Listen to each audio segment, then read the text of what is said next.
My name is Lena Ashford, and I'm 31 years old. By day, I analyze square footage and sunlight like they're languages. Commercial real estate doesn't lie. Numbers don't blush when you stare too hard. I love that about it. Contracts, cap rates, clean spreadsheets. At night, I love Noah Bennett, 29, charismatic, a founder in the making with a deck full of prototypes, and the kind of grin that made risk feel romantic. We'd been together 4 years. Our apartment looked like a page from a catalog. Neutral walls, an espresso machine with more settings than a personality test, a minimalist dining table that hosted loud, generous friends every other Friday. I paid most of it: rent, utilities, the emergency fund I pretended not to keep color-coded. Noah was pre-revenue, which isn't the same as broke when you have vision, he liked to say. I believed him. I wanted to.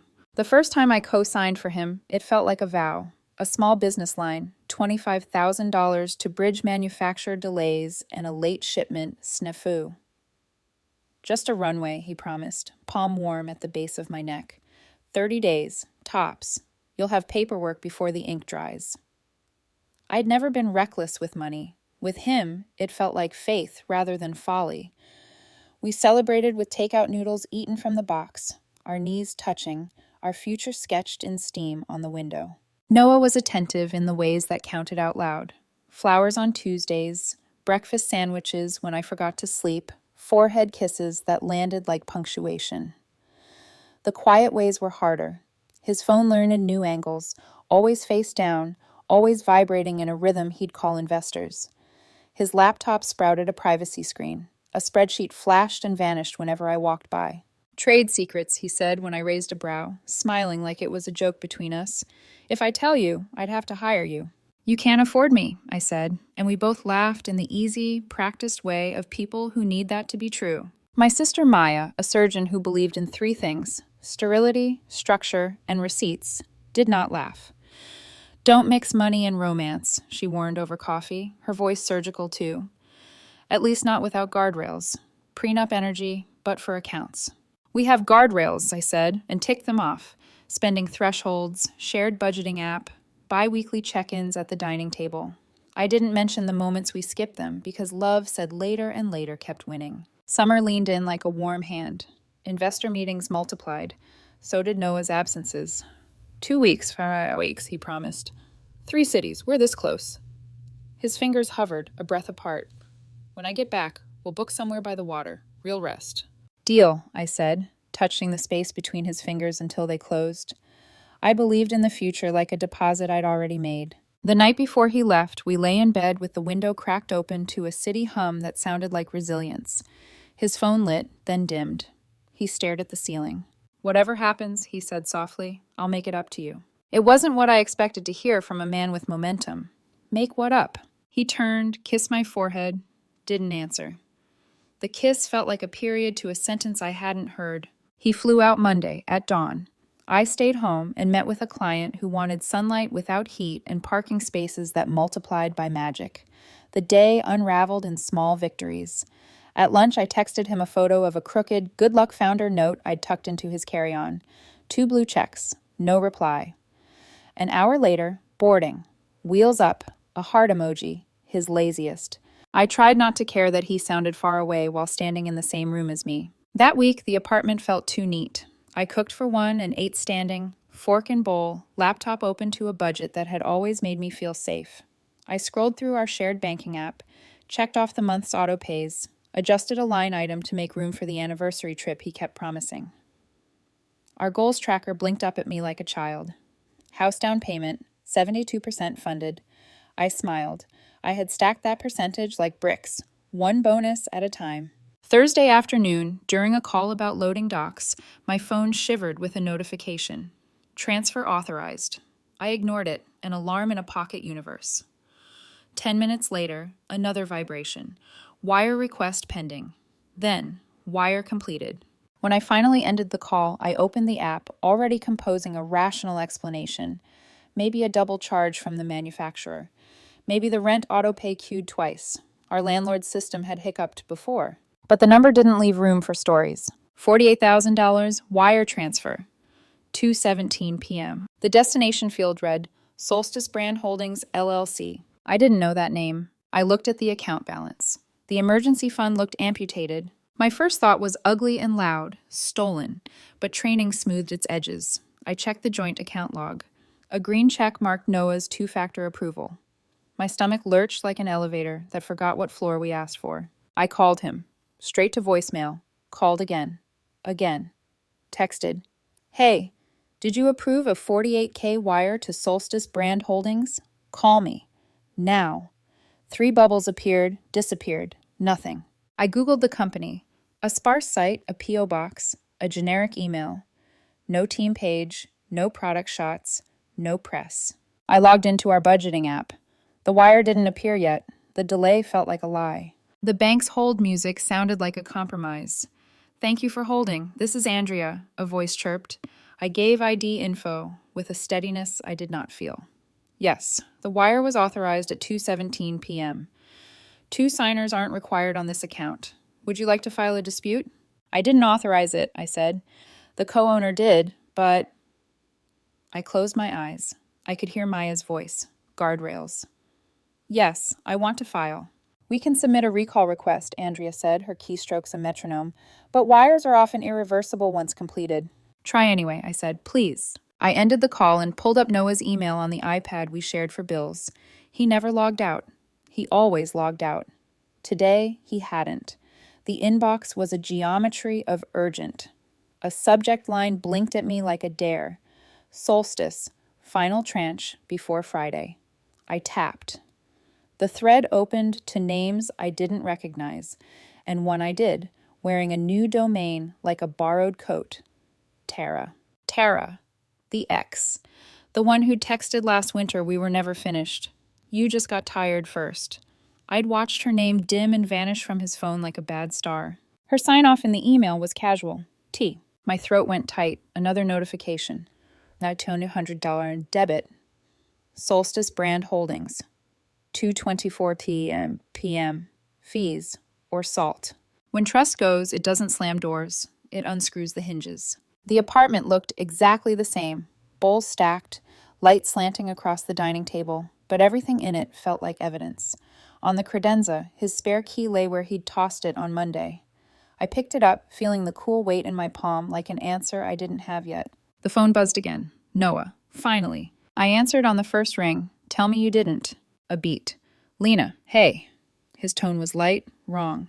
I was about to call. There's been a timing thing. Don't freak out. $48,000 left our account. It's short term, he said quickly. It's an investment vehicle. Arbitrage. We're bridging an invoice until a receivable hits. I thought I mentioned... You didn't.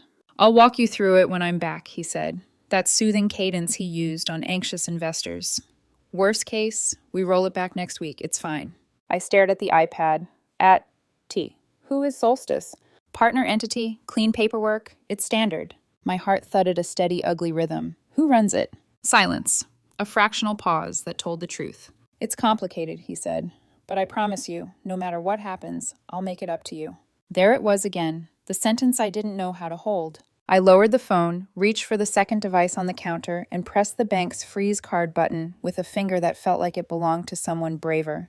The screen flashed. Action confirmed. The front door clicked. I turned.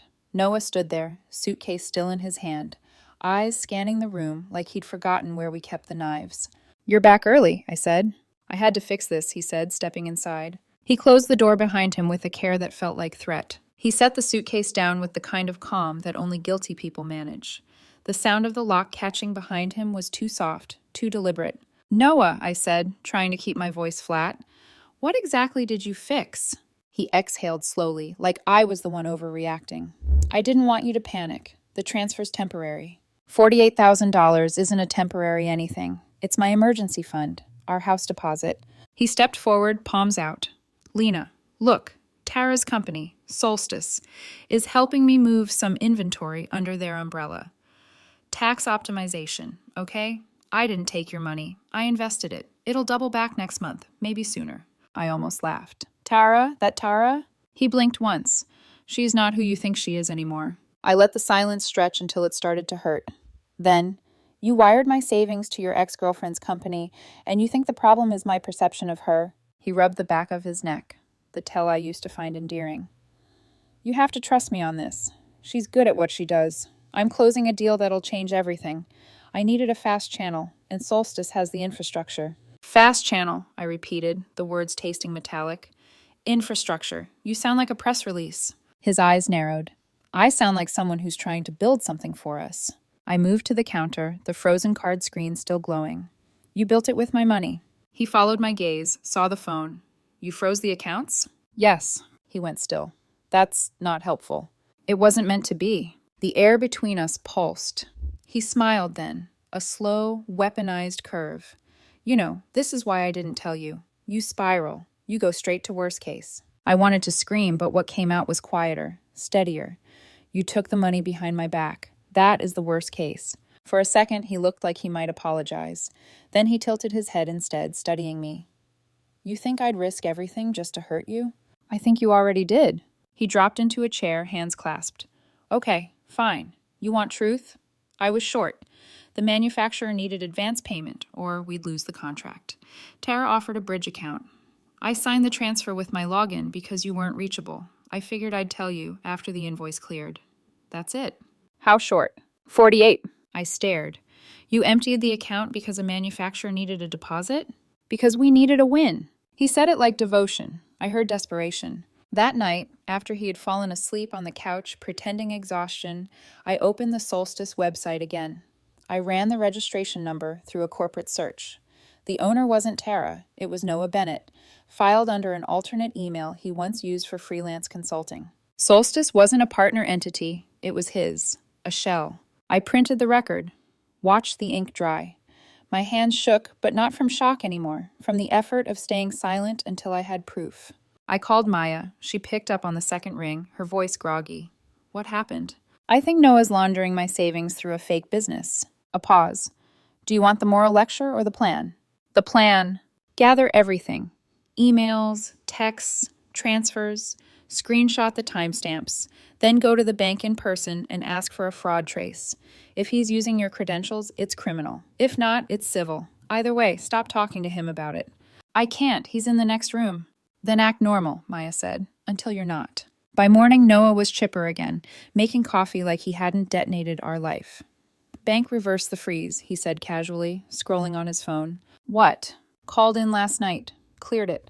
They said since both account holders approved transactions before, they can't block unilateral activity. You overreacted, but it's fine. We're fine. I stared at him. You impersonated me? He looked genuinely offended. You really think I'd forge your voice? My stomach turned cold. I think you've been rehearsing it long enough. His smile faltered, then hardened. You know what, Lena? I've carried you. Do you have any idea how hard it's been to make you feel safe while you treat me like a risk report? Safe? I said softly. You stole from me. I borrowed, he said, because you'd never say yes if I asked. You'd run the numbers and kill it with logic like you always do. Logic's what keeps people from drowning, I said. Well, he snapped, sometimes you have to swim without the spreadsheet. He left an hour later, slamming the door so hard the picture frames shook. I waited until the hallway went quiet, then grabbed my laptop. Bank chat, fraud department, screenshots, PDFs, everything Maya told me. I attached them all. The representative's reply was brisk. We've opened a case file. You will receive confirmation shortly. For safety, we recommend changing all login credentials. I did. Every password, every PIN, every shared service. At 2:00 p.m., an alert popped up. Attempted login blocked. Unknown device. Chicago, IL.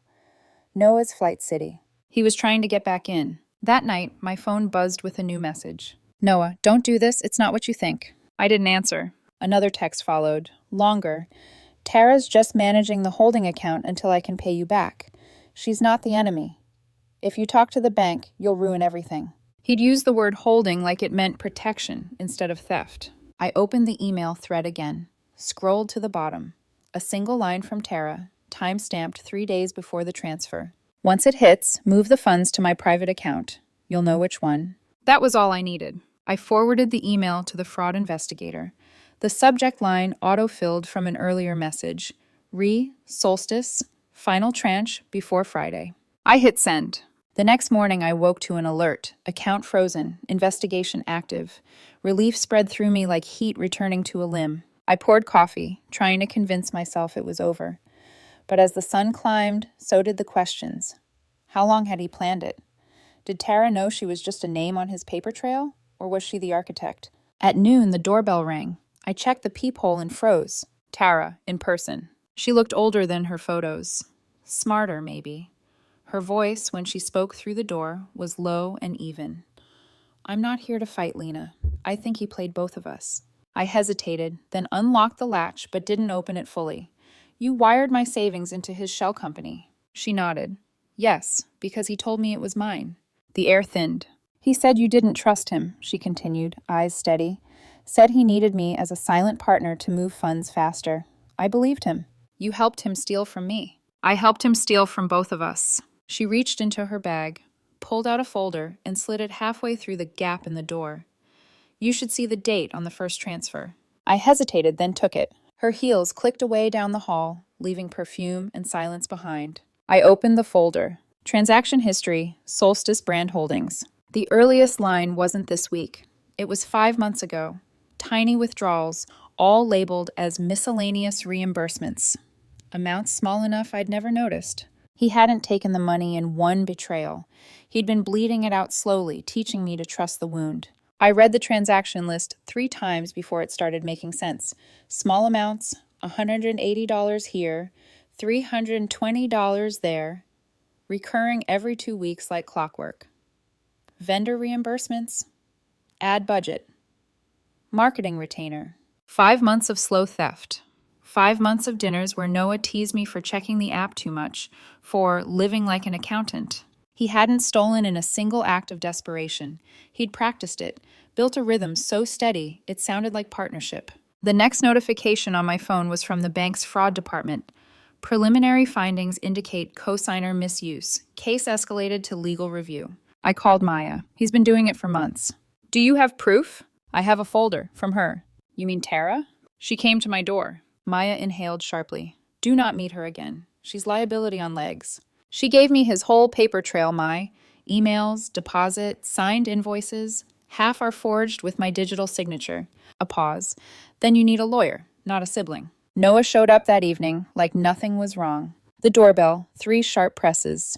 He always knocked that way. Confident. A rhythm that said, you'll let me in. I didn't. He knocked again. Lena, open up. You're overreacting.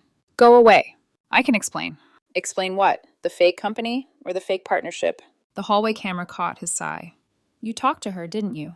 She brought me proof. He went quiet, then softly. She's lying. She's trying to destroy me. You did that yourself. His voice cracked once. I loved you. I wanted to believe it, and for a split second, I almost did. Then I remembered the line item labeled marketing retainer, and the taste of bile came back. Leave, I said, before I make this worse for you. He knocked once more, harder. You think the bank's going to give you the money back? You co-signed, Lena. They'll say you knew. You'll end up on a list, not me. The audacity almost made me laugh. Then I guess we'll both find out. When he finally left, I sank to the floor and pressed my forehead against the cold wood.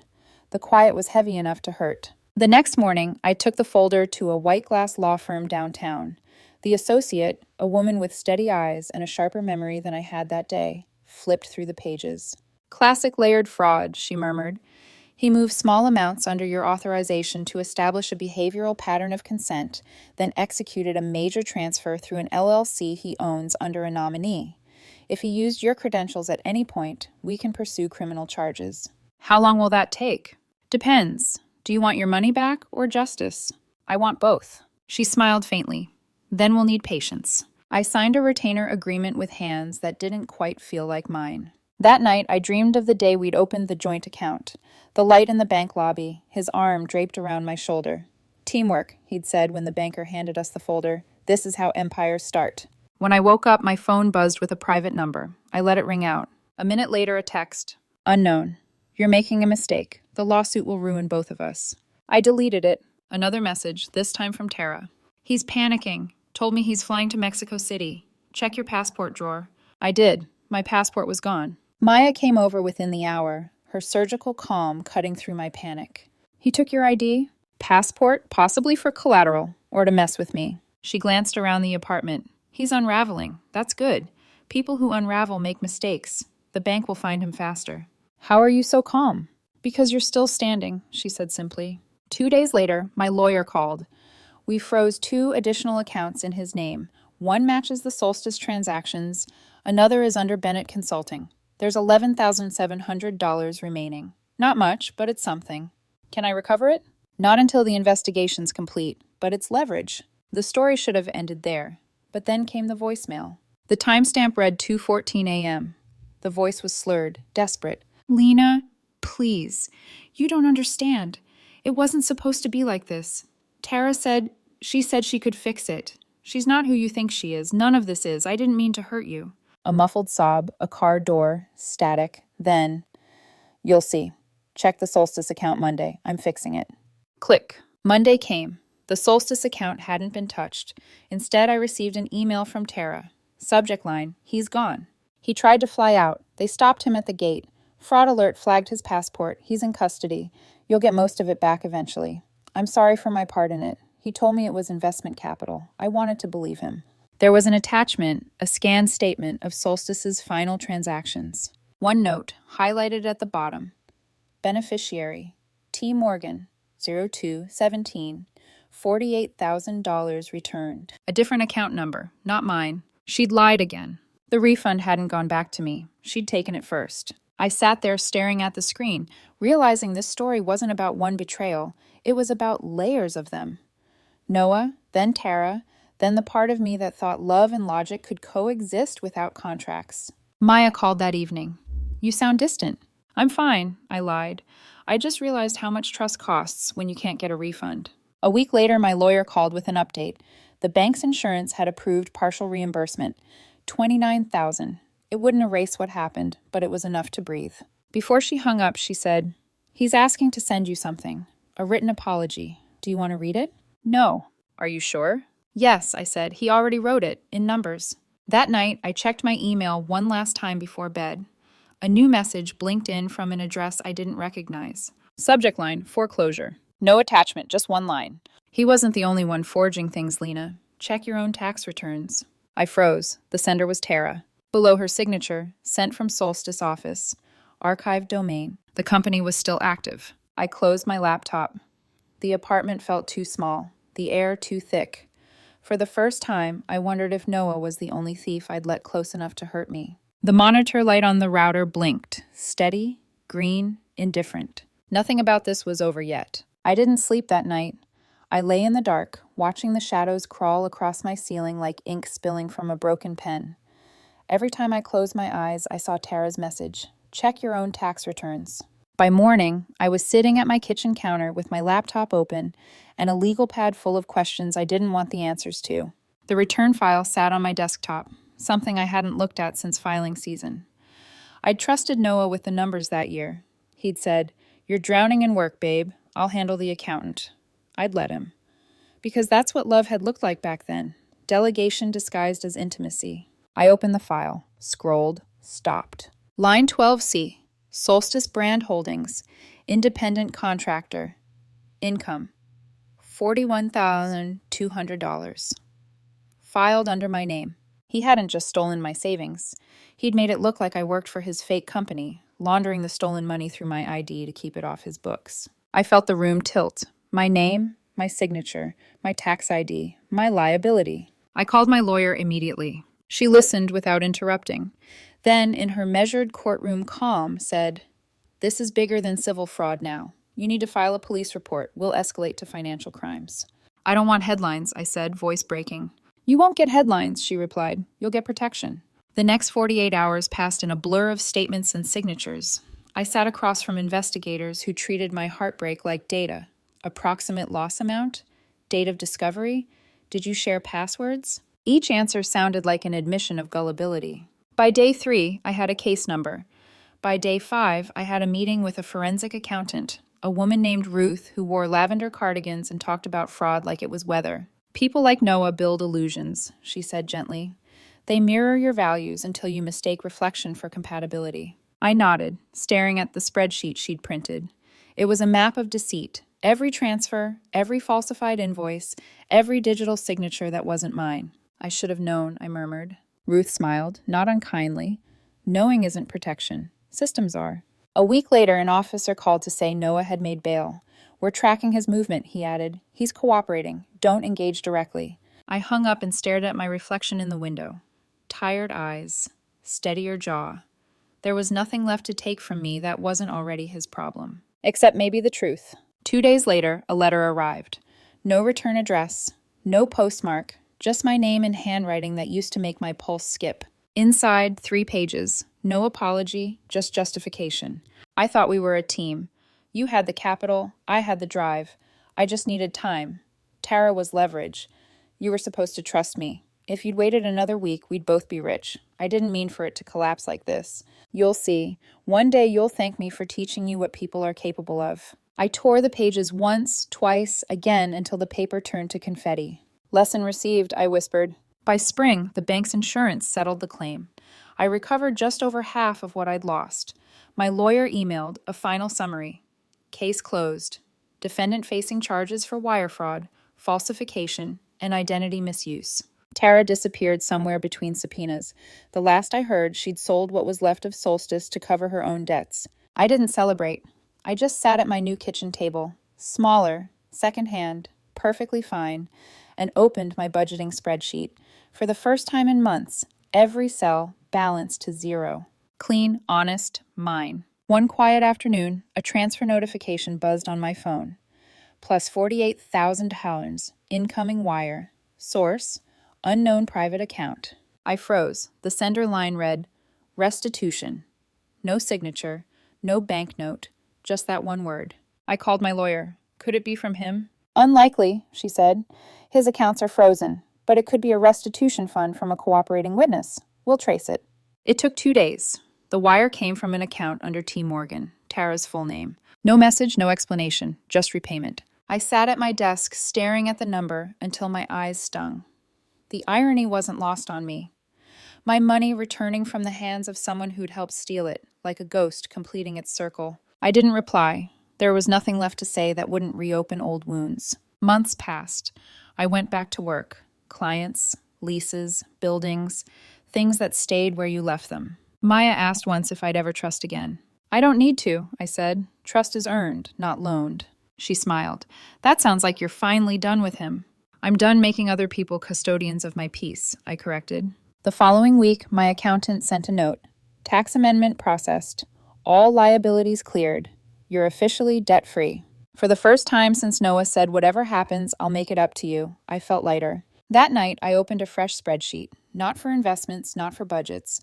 Just one column labeled lessons. At the top, I typed, if they need your password to prove love, it's not love. If they say, trust me, instead of, here's the proof, walk away. Money is never the motive, it's the mirror. I stared at the third line for a long time, then added a final one. Love shouldn't cost this much to prove. I saved the file, closed the laptop, and finally exhaled.